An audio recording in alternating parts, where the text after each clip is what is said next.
Message pour la Terre du Conseil des 12 sagesses transmis par Marina Paragno. Je suis une humaine avant tout, et alors que je suis prise dans mon quotidien entre travail personnel et kermesse de mes enfants, un grand portail s'ouvre devant moi. C'est souvent ainsi lorsque je suis appelée, je dois répondre présente. Le plus dur étant de trouver un endroit calme pour prendre en note.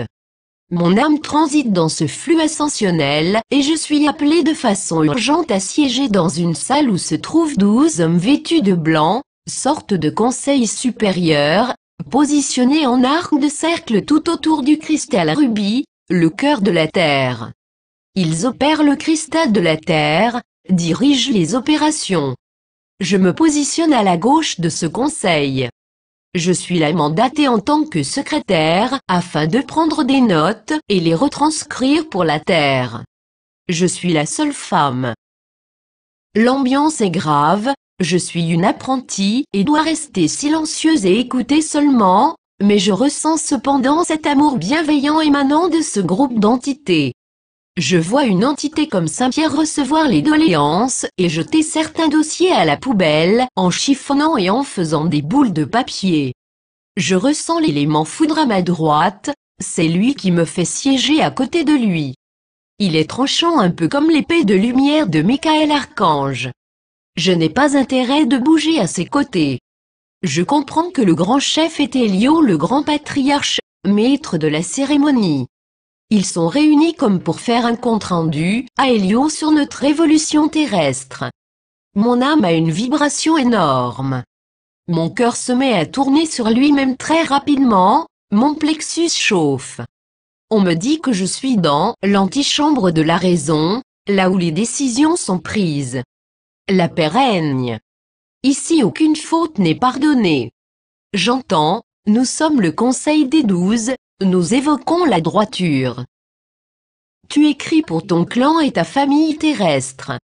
Nous t'avons réunis aujourd'hui pour que tu transmettes le plus complètement possible à tous ceux qui regagnent aujourd'hui la transition énergétique.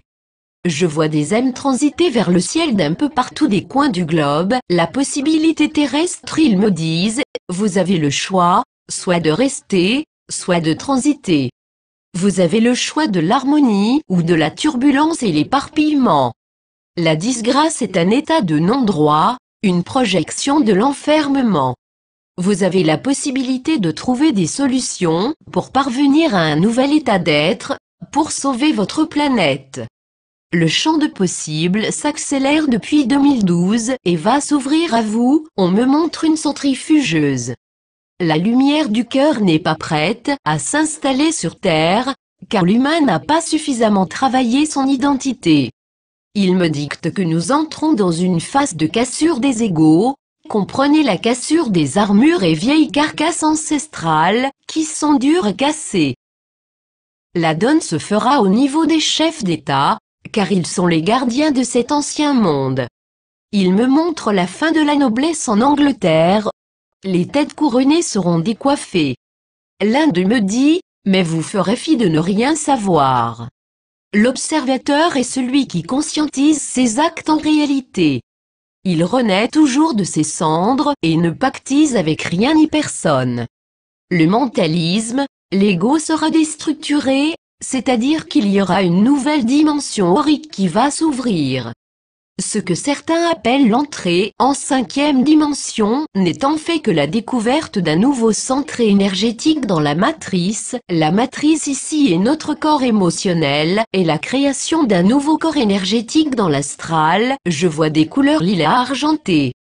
C'est à partir de ce nouveau centre énergétique que naîtront les bâtisseurs de la nouvelle humanité. Pour schématiser sur le plan terrestre, on me fait le parallèle avec un nouveau parti politique qui va émerger en France, plus spirituel j'entends. L'ego va renaître de ses cendres, c'est-à-dire que pour beaucoup d'entre vous, il faut s'attendre à vivre pour entrer dans ce nouveau monde, un bouleversement de conscience, un choc existentiel ou crise salutaire assez difficile et douloureuse, saut d'humeur, transition de vie, vie qui ne nous correspond plus, nausées, turbulences énergétiques, cassure avec la matrice dans le domaine familial et professionnel, etc., etc. Il s'agit de la transmutation de notre corps de lumière, qui va subir une défragmentation subatomique. On me dicte ensuite que l'unité réparera le mal sur la Terre, que tout sera synthétisé, réunifié.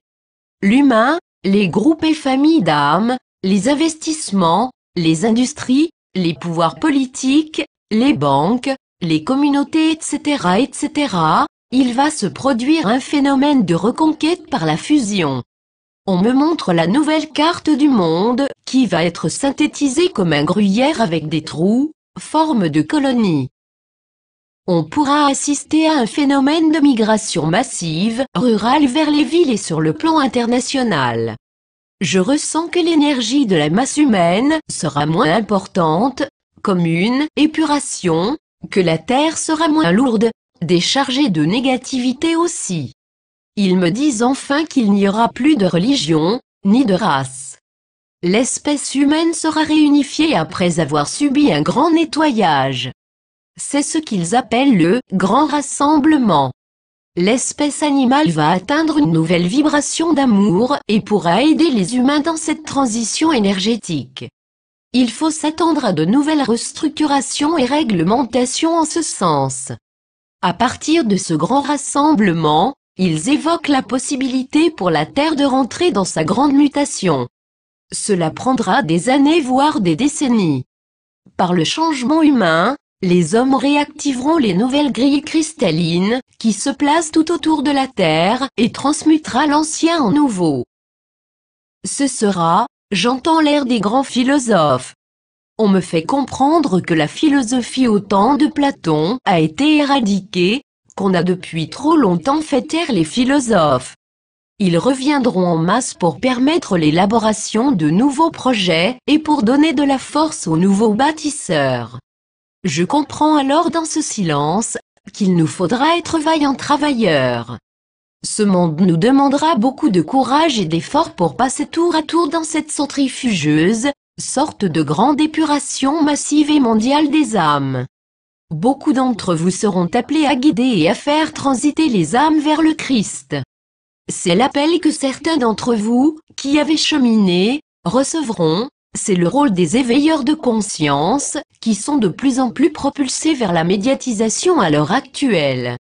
Cette grande centrifugeuse, cet immense vortex n'est rien d'autre que la lumière du Christ solaire appelée aussi grand soleil central par les spiritualistes.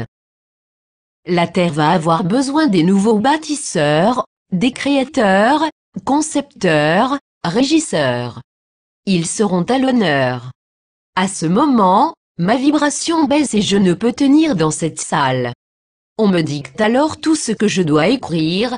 Paris deviendra une ville lumière qui se sera débarrassée de tous ses fantômes. Beaucoup d'éveilleurs, de travailleurs de lumière seront appelés sur Paris. Les masques tomberont sur les partis politiques français, ce qui va laisser le champ aux personnes travaillant avec les nouvelles énergies de s'installer. Certains partis comme l'UMP vont faire peau neuve. Sarkozy n'ira pas au pouvoir. L'Inde deviendra une grande puissance mondiale. Tokyo sera rayé de la carte.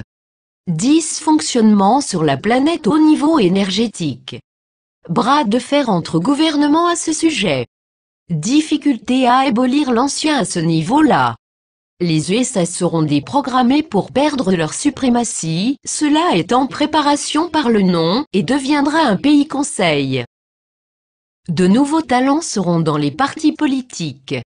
La jeunesse va faire bouger la France avec des idées innovantes et empêchera que le bateau coule. Merci de m'avoir lu. Message canalisé ce jour le 27 juin 2015. Marina Source www.marinaparegnomediumchanneling.com/